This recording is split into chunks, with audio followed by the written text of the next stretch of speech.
Before we start, there are some safety issues to consider.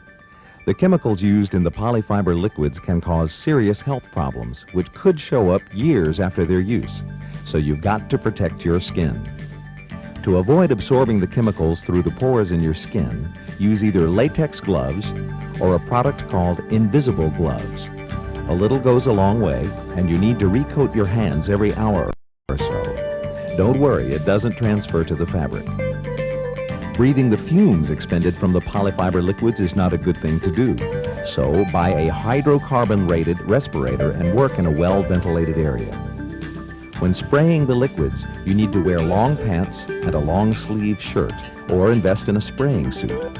There is a suit made of paper, which is very inexpensive, that will last for your entire project if you're gentle with it.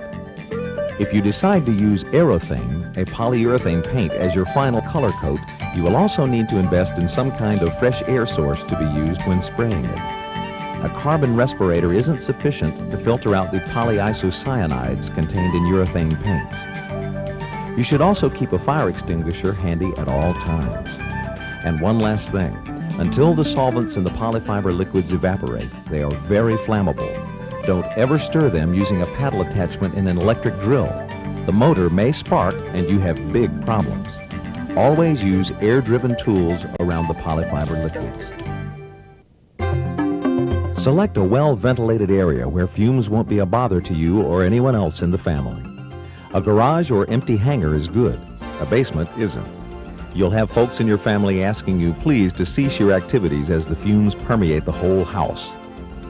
These are the tools you will need to cover your airplane. You'll see as we go along when each is used.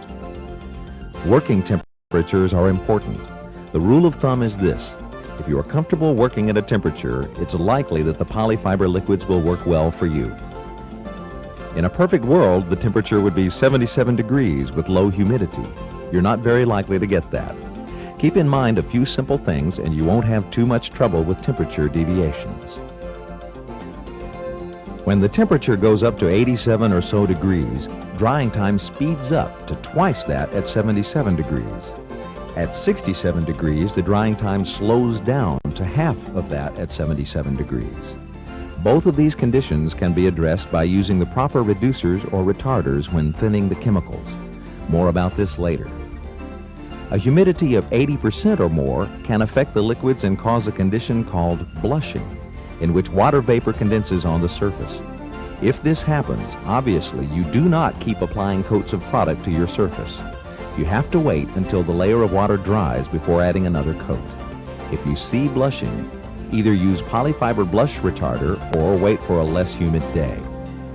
Okay, you're about ready to start recovering your airplane or building your new kit. Before you do, invite an A&P mechanic with an inspection authorization, IA rating, to lunch. Talk to this person. Tell him or her your plans. Ask how much it will cost to have enough periodic inspections to ensure a perfectly safe flying machine the day of the first test flight.